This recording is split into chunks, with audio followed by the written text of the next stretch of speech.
par rapport à l'objectif qu'ils avaient. Et Drucker, lui, il a contré ensuite. Les deux formations, Bora et BMC, poursuivent le même objectif, isoler les sprinteurs, les mettre en difficulté. Et c'est peut-être ce à quoi on est en train d'assister. Tous ne sont pas en difficulté. Arnaud Démare est en 10e position à peu près pour l'instant. Oui, mais justement parce qu'on temporise pour préserver les sprinteurs. Donc on ne va pas chercher les attaquants. Trois coureurs de la formation Bahreïn Merida en tête maintenant. Alors c'est clair, on a donc une stratégie adoptée par l'équipe BMC.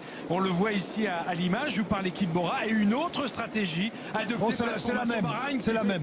Qui accélère la formation maintenant. Bahreïn qui accélère maintenant. Avec oui, mais chez Bahreïn, on n'a pas envie d'isoler Colbrelli. Pour la BMC, c'est pour préparer éventuellement une attaque de leur leader. Entre Bora et BMC, c'est la même chose. Cela dit, chez Bahreïn, Colbrelli, pour le mettre en difficulté dans le Poggio, il faudra vraiment que ça roule vite, hein, parce que c'est quand même un sprinter qui grimpe très bien, ce type de boss. Allez, voilà, c'est le virage. Ça, c'est le virage où il faut freiner. Quand ça monte très vite, ouais, effectivement. Regardez. Il commence à buter un petit peu maintenant. Jempree Drucker, là, il a fait un effort violent pour sortir. Là, il commence un petit peu à buter, j'ai l'impression. Alors que l'on est à l'arrière du peloton. Gâteau en difficulté maintenant, mais c'est normal, il a replacé ses leaders. Allez, on revient sur la tête avec Jempree Drucker. Le coureur luxembourgeois de cette formation BMC, dont Greg Van Avermaet, le champion olympique. Le champion de Lettonie, on a vu à son avantage à Chris Neylands. Allez, Chris Neylands qui tente de sortir, effectivement, on l'a vu présent sur Nibali les routes. attaque. Oh là là, belle contre-attaque de Neylands, ce jeune coureur. Nibali suivi, Patrick, attaque de Nibali. Cette fois, il ne va pas laisser partir Neylands. Attention. Et l'on est maintenant justement vers le sommet, à cet endroit le plus pentu, le sommet. Encore sur la gauche de la route, je pense un Katusha, on dirait l'allure comme ça. En tout cas, c'est le moment pour sortir, c'est pour les punchers. Et oui, le Katusha, Spilak, on dirait, non? Oui, c'est bien lui, Simon Spilak. Spilak est sorti, effectivement, ce petit gabarit de la formation Katusha qui va essayer d'opérer la jonction avec Nibali. Nibali qui fait diversion. Nibali qui, pour l'instant, est en train de réaliser un bel écart par rapport à ses poursuivants. Oui, gros numéro de Nibali, là. Il est sorti au moment propice où il faut le faire, où tous les grands champions l'ont fait. Et regardez, Patrick, il y a du vent, il y a vent de face apparemment dans cette montée. Et ça, c'est pas très favorable pour Nibali et pour les attaquants. Enrico Battaglin est sorti aussi, lui. Allez, Battaglin qui va revenir sur le coureur de la formation Katusha, Simon Spilak. Deux coureurs en poursuite derrière les deux hommes de tête. Ils ont fait un bel écart quand même. Nibali continue. Oh là là. Nibali qui insiste maintenant pour lâcher peut-être son compagnon d'échappée. Il veut terminer tout seul. Rappelez-vous les numéros qu'est capable de faire Nibali dans les descentes. Et dans la descente, bien sûr, du Poggio qu'il connaît à merveille. Oui, alors qu'on va arriver dans le dernier kilomètre maintenant. Ah, on est dans la partie décisive. On est même regardez, 6 km 300, oui c'est ça. Et Nibali donne tout ce qu'il a maintenant pour essayer de creuser l'écart. Il est tout seul, personne n'a pu l'accompagner. L'année dernière, dès que Peter Sagan avait démarré. Katowski sur la droite de la route, regardez, il y tente. Regarde Peter Sagan. Les deux se Peter Sagan de regard. Un peu trop. Il va bientôt arriver au sommet, hein. Attention. Mais Nibali est parti. Nibali est parti. S'il a 10 secondes d'avance, ce sera vraiment très difficile d'aller le reprendre. C'est Vincenzo Nibali quand même. Il a environ une dizaine de secondes. Dans la descente, ils reviendront pas sur lui, c'est sûr. Nibali est très bien parti Matthews maintenant. Qui fait l'effort avec Sagan dans sa roue. Tout va reposer sur les équipes de sprinteurs. Arnaud Démare pour l'instant est en 7e position, mais regardez autour de lui. Il n'a plus un seul équipier. Danielos. Et l'on va voir Danielos. Lui va travailler en revanche pour Peter Sagan. Oh là là, Danielos, Matthews, Katowski, Van Avermaet, Alaphilippe, Trentin et Arnaud Démare. Les 10 premiers environ, alors qu'il arrive au sommet là. Oui, je crois que c'est l'enterrement derrière. Seul Peter Sagan a encore Danielos en équipier.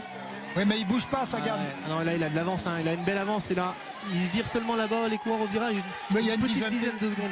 La cabine téléphonique. Allez, le virage de la cabine téléphonique ici. Attention, on va déclencher le chrono.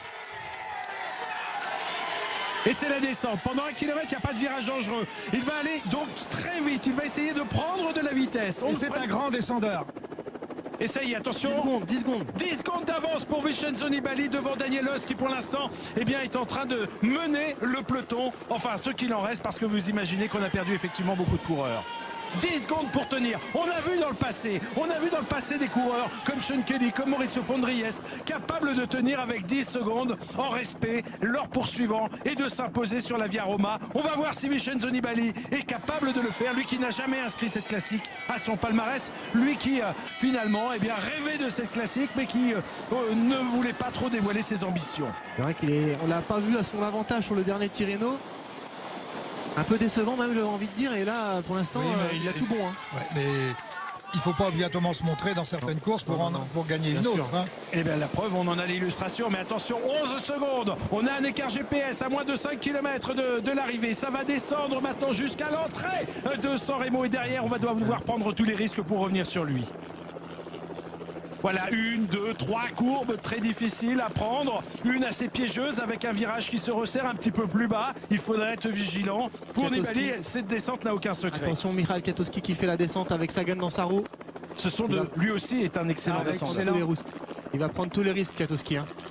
Oui, mais il ne sortira pas Sagan de la roue. Hein. Non, il sortira pas Sagan de la roue. Il on ne est peut pas d'accord. continuer avec Sagan dans la roue comme ça. 12 secondes. Hein. Ils vont rien reprendre de toute façon. Nibali dans la descente. Nibali, c'est l'un des meilleurs descendeurs du monde, hein, de toute façon. Donc, Il la connaît. Hein. Et oui, c'est ça le truc, c'est que Vincenzo Nibali s'est retrouvé souvent dans le rôle actuellement tenu par Kwiatkowski, c'est-à-dire dans ce rôle de poursuivant capable de réduire ça se l'écart. regarde. Voilà, je vous Ça l'avais se dit regarde. que Kwiatkowski ne pouvait pas continuer. Trentin, allez, Matteo Trentin qui sort maintenant du peloton pour essayer de rejoindre Vincenzo Nibali. Il est sorti tout seul. Oh là là, une chute derrière. Oh là là. Deux hommes sont Peloton. tombés à coureur de l'équipe Lotto Soudal. Difficile de vous dire dans ces conditions de qui il s'agissait. On sait que l'équipe Lotto a déjà perdu, enfin pas perdu, mais a été victime d'une chute avec André Greipel. Allez, Burgard, j'ai l'impression... Non, c'est Sagan c'est qui est là. Sagan, ça. Sagan Sagan qui est en tête. Il tente de rentrer sur Trentin. Il est en train de le faire, Oui, effectivement. mais il lâchera pas Kwiatkowski dans la descente. Hein. Faut pas rêver là. Non. Oui, mais là, de toute façon, le match n'est plus entre ce... Le duel est en train d'être arbitré par Oui. cet homme qu'on a à Sauf l'image. s'il y a un homme qui sort seul. Sauf si un homme sort seul, il aura une dizaine de secondes au pied. Il reste encore 2 km et tout est possible.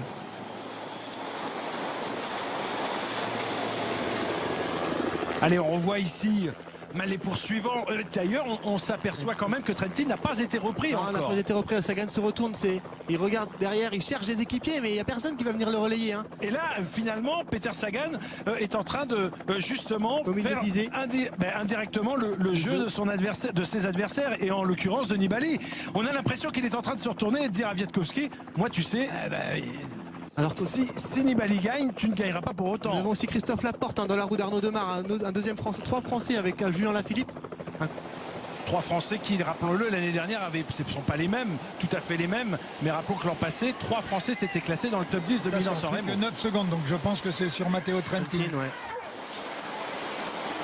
9 secondes sur Matteo Trentin et peut-être 11 ou 12 secondes sur Peter Sagan et l'avant-garde. Il y a un tout petit peu d'humidité au sol.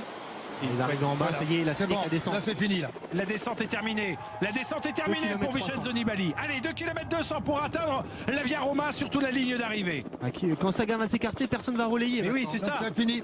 On laisse toute la responsabilité de la poursuite Un à gros Peter peloton Sagan. quand même à l'arrière, une bonne cinquantaine de coureurs. Hein. Allez, Nibali. Nibali tout seul en tête. Quel scénario. 7 On pense- secondes seulement. Voilà, c'est fini. C'est fini. Allez, regardez, et ben voilà, Kwiatkowski ne veut pas emmener Matthews. Matthews ne veut pas emmener Sagan. Trentin, attention, Trentin, il peut rentrer sur Nibali. Oui, c'est pas fini. Nibali Aïe, aïe, n'a aïe. pas encore gagné. Ah, si. Nibali n'a pas gagné. Vous le disiez, Trentin n'a un pas seul encore pour perdu. rentrer. Seul Trentin peut priver d'un succès sur la Via Roma, Voilà. Vincenzo Nibali. Il va rentrer. Attention parce que Trentin quoi, est plus ça rapide. Ah non, c'est un coureur de l'équipe Astana qui est sorti Non, derrière. non, Trentin il est là. Voilà, Trentin. Et devant Trentin, C'est très serré les écarts. hein. on a Nibali. Allez, Tout est Vincenzo Nibali qui Ah, aperçoit si au loin Nibali la ne flamme gagne rouge pas, maintenant. l'Italie va pleurer. Hein. Tout est en moins de 10 secondes. Hein. On vous rappelle, Nibali, dernier Italien à avoir terminé sur le podium de Milan-San Remo en 2012, alors que les coureurs FDJ Cimolai vient de prêter main forte. Allez, Cimolai qui se livre totalement. Quel match fratricide entre Italiens qui ne portent évidemment pas le même maillot. Vincenzo Nibali en poursuiteur qui déroule maintenant. Il voit la Il flamme arrive à la rouge, flamme rouge. les jambes qui brûlent. On a plus de 300 km maintenant, pratiquement en ce qui concerne l'homme de tête dans les jambes. Il faut aller chercher ses ressources pour aller chercher cette Ils victoire. sont pas loin derrière quand même, ça va être chaud. Ça va être très chaud, Oui, mais effectivement. Trentin a explosé derrière. Et Trentin s'est fait rattraper par le peloton, ça y est. Et regardez derrière ce peloton lancé à pleine vitesse avec les coureurs de la formation Quick Step. 7 secondes on annonce, 7 secondes à la flamme rouge, après la flamme rouge. Alors que regardez, voilà Vincenzo Nibali, le peloton qui est juste derrière. Ah, ça va le faire, je pense, ça va le faire. Allez, Alain Arnaud Philippe qui Demar. roule derrière. Arnaud Philippe qui roule avec Oui, pour pour Viviani. Viviani qui est là aussi. pour Viviani, bien sûr, en ce qui concerne le sprint. Attention, ce petit geste, il a eu peur de ce spectateur. Vincenzo Nibali. 500 mètres pour Vincenzo Nibali. Allez, il faut tenir maintenant Vincenzo Nibali qui ne se retourne pas parce qu'il c'est derrière. La meute est lancée à ses trousses. Vincenzo Nibali qui est en vue de l'arrivée et toujours Alaphilippe en tête. Alaphilippe qui va peut-être réclamer un relais maintenant. Ça va être très difficile. Voilà, on va arriver dans les 300 derniers mètres. Regardez, Nibali ne se retourne plus. C'est incroyable les nerfs qu'il a, ce coureur. Arnaud qui est très très bien placé. Arnaud Démarre est extrêmement bien placé, attention. Arnaud démarre dans la roue d'Elia Viviani, alors que pour l'instant, on a toujours Nibali devant. On va rentrer sur la Via Roma. Et bien voilà, Nibali se retourne enfin. Qu'est-ce qu'il aperçoit? Caleb Ewan qui lance le sprint. Nibali va gagner. Avec Alexander Christophe. Victoire de Vincenzo Nibali. Caleb Ewan qui vient mourir à la deuxième place. Arnaud démarre troisième.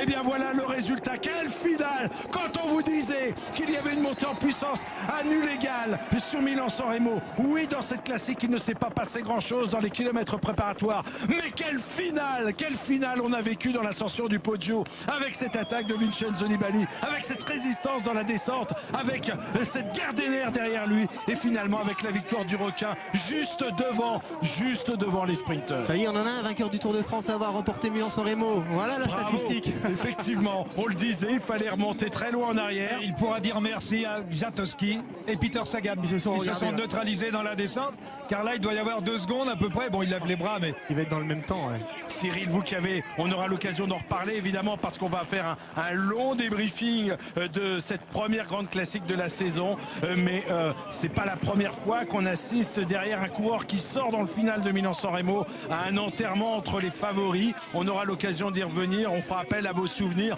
Pour l'instant, concentrons-nous sur la joie de cet homme, de ce Il en revient coureur, pas, il est très de ému, ce hein. champion qui a 33 ans, et bien arrive finalement à accrocher après avoir obtenu le Tour de Lombardie à 2 reprises à son palmarès et notamment avoir terminé la saison dernière par une victoire sur le Tour de Lombardie, à renouer avec le succès dès la première classique, mais là sur une épreuve qui ne lui avait jamais souri, si ce n'est effectivement avec une place sur le podium il y a 6 ans.